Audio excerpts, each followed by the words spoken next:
नमस्कार। मध्य पूर्व में घटनाक्रम इतना तेजी से बदलेगा, शायद ये आपको भी अंदाजा नहीं होगा। जी हाँ, इजराइल और हमास के बीच जो संघर्ष शुरू हुआ वो आज यहाँ पहुँच गया कि गाज़ा अब लगता है मानो अमेरिका के हाथ में चला गया। जी हाँ, आप कह रहे होंगे सर ये समझ में नहीं आया। सब कुछ सिलसिलेवार तरीके से हम लोग समझेंगे और देखेंगे। देखिए, बात कहाँ से शुरू होती है? बात शुरू होती है इजराइल के द्वारा कतर में बम गिराना। जी हाँ, आपको सबको पता है कि इजराइल ने दोहा में कुछ एरियाज को हिट किया और कहा कि यहाँ पर हमास थे, और उसके बाद न जाने क्या क्या नहीं हुआ। कतर बाकायदा कई देश में जाकर के इस बात को कहा और कतर को लगा कि ये मेरी संप्रभुता का हनन है। आपको पता होना चाहिए कि कतर अरब कंट्रीज़ में कुछ ऐसे कंट्रीज़ में है जो बहुत ही ज़्यादा धनी देश है। अब उसे लगा यार भैया इजराइल आकर मुझे ठोक कर चला गया, मेरी क्या इज्जत रही। मैंने दोहा में विश्व कप करवाया था फुटबॉल का, पूरा विश्व मुझे आज एक बहुत बड़े देश के रूप में देख रहा था, और आप हो कि अब भैया बात तो बढ़ गई। और जब बढ़ गई तो कल का तस्वीर देखिए क्या है। अराइसी मैं आगे बताऊं, बात तो यहाँ तक बढ़ गई कि पूरे इस्लामिक राष्ट्र का बाकायदा कॉन्फ्रेंस हुआ। यहाँ तक लोग बोलने लगे कि आगे चल कर के हम लोग नाटो की तरह एक संगठन बनाएंगे, सारे मुस्लिम देश मिल करके। और आपको पता ही है अरब, सऊदी अरब और पाकिस्तान के बीच तो टाई अप हो ही गया।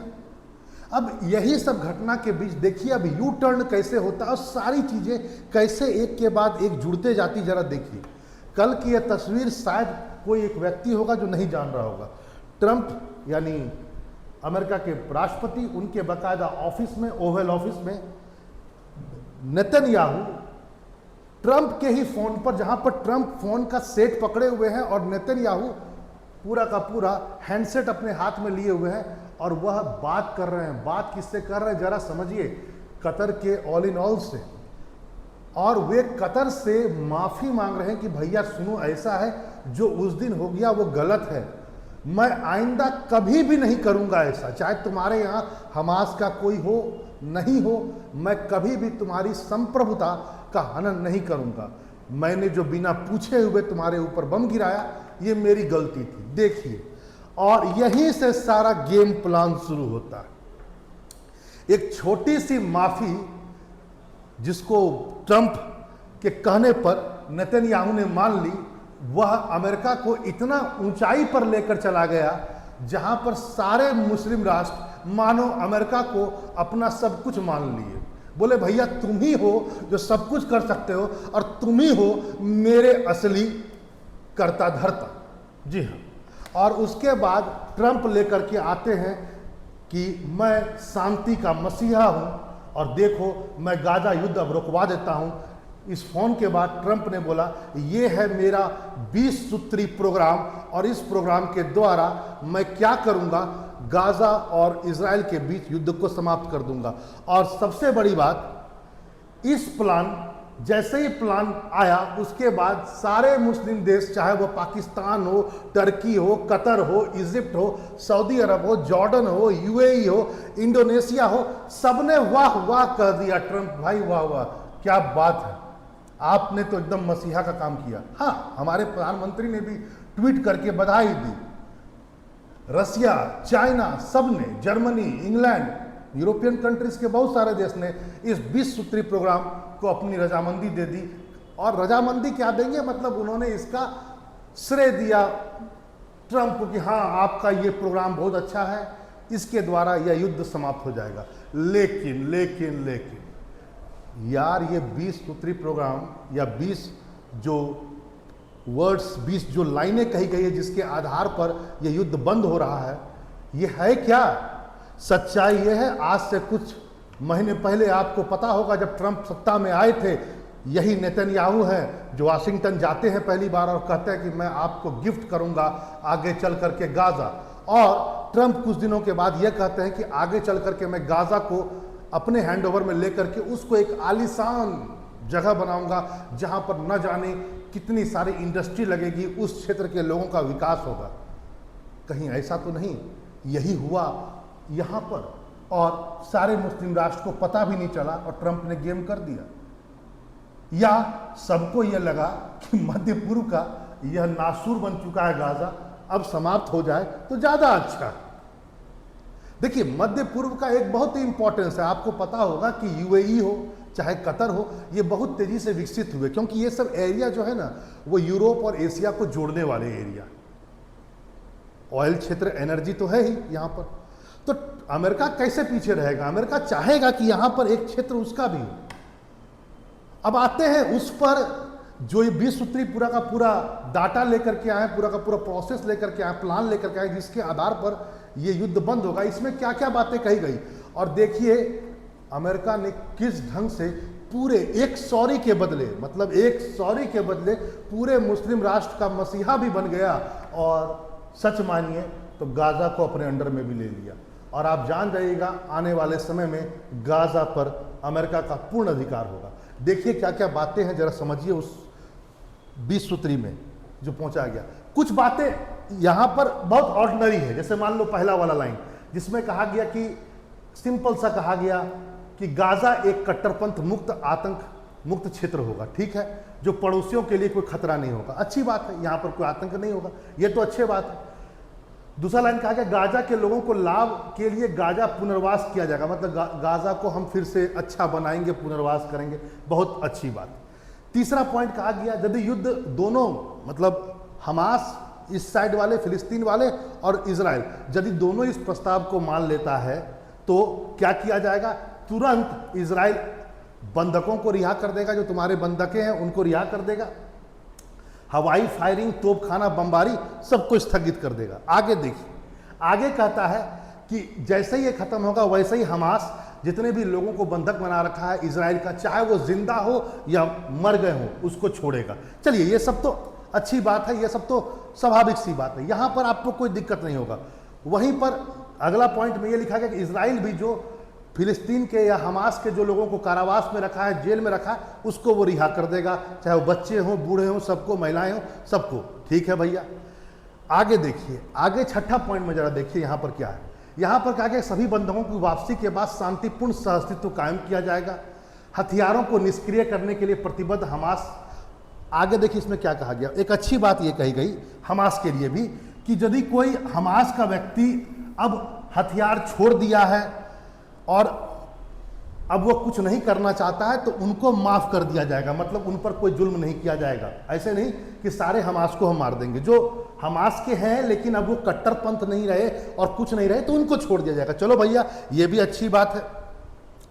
आगे देखिए, आगे क्या है, आगे वही छोटी मोटी बातें हैं कि जैसे ही खत्म हो जाएगा तो हम वहां पर विकास कार्य करेंगे, है ना, यहाँ पर तुरंत विकास कार्य में सहायता वायता भेजा जाएगा। ठीक है, ये सब भेजा जाएगा, अस्पताल हो, ये सब हो, सबको फिर दोबारा रिहैब किया जाएगा वहाँ पर। इसके बाद कहा गया कि संयुक्त राष्ट्र हो, चाहे और कुछ अन्य एजेंसियाँ हों, चाहे वह रेड क्रॉस हो या कुछ हो, उसके द्वारा वहाँ पर जो भी मूलभूत चीज़ें हैं वो भेजा जाएगा, ताकि वहाँ के लोगों की भूखमरी की समस्या, दवा की समस्या, ये सब समाप्त हो। ये सब तो बहुत अच्छी बात है, ये सब कुछ चल रहा था, सब कुछ ठीक था। अब सुनिए यहाँ पर, अब देखिए यहां पर क्या है, जरा इसको समझिए। गाजा का शासन एक तकनीकी और गैर राजनीतिक फिलिस्तीन समिति के अस्थायी संक्रमणकारी के अधीन होगा, और इसको कहा गया है शांति बोर्ड। यानी शासन जो चलाएगा गाजा का, मतलब कि जब सब कुछ समाप्त हो जाएगा और रेड क्रॉस और ये सब वहां दवा हुआ भिजवा देंगे, तो उसके बाद वहां पर शासन कौन चलाएगा? शासन हाथ में आ जाएगा शांति बोर्ड का। और इसका नेतृत्व कौन करेगा? देखिए सर, डोनाल्ड ट्रंप और ब्रिटेन के पूर्व प्रधानमंत्री टोनी ब्लेयर। बहुत दिन पहले एक प्रधानमंत्री टोनी ब्लेयर हुआ करते थे, और ब्रिटेन उस समय तक बहुत बड़ा एक देश के रूप में माना जाता था। अब बताइए सर, टोनी ब्लेयर जो अपने जीवन के अंतिम समय व्यतीत कर रहे हैं, और इधर डोनाल्ड ट्रंप, यही ले लेंगे शांति बोर्ड के अध्यक्ष, यही होंगे और यही चलाएंगे वहाँ शासन। सच्चाई ये है, जरा इसको समझिए। अपने आप में एक कॉमेडी नहीं तो और क्या है। और देखिए इसमें क्या है, जरा इसमें आगे कहा गया हमास व अन्य गुट गाजा में शासन प्रत्यक्ष अप्रत्यक्ष किसी भी रूप में भूमिका निभा नहीं सकते। यही है प्लान। मतलब एक आप दूसरे को, जिसके लिए पूरा युद्ध लड़ा गया, जो युद्ध के पीछे खड़ा था, बोला उसको शासन में नहीं आना है, तुम भाड़ में जाओ, तुम बाहर जाओ। और कहा गया सुरंग, हथियार उत्पादन सुविधा आतंकवादी सैन्य गुट, आतंकवादी आक्रामक ढांचा सबको नष्ट कर दिया जाएगा, उसका पुनर्निर्माण कभी नहीं किया जाएगा।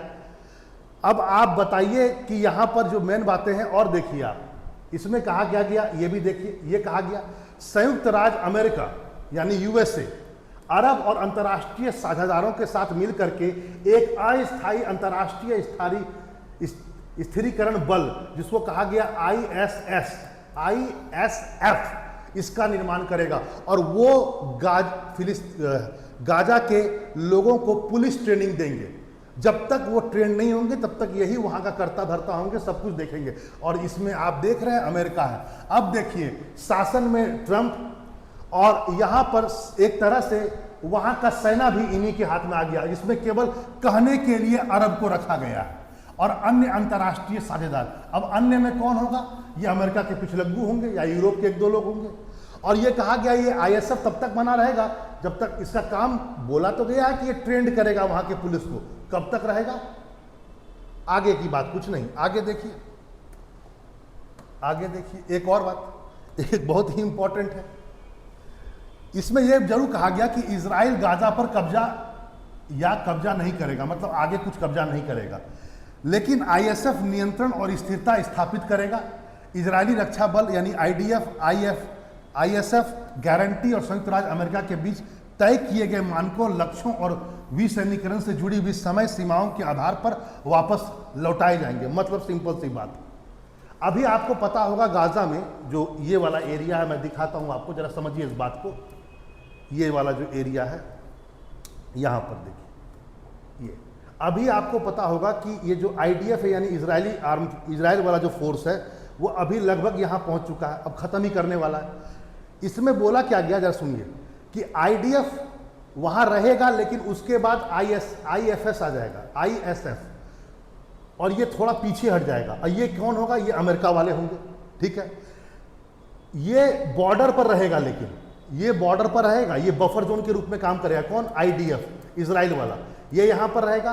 अंदर कौन चलाएगा? ISF, जिसमें अमेरिका होगा।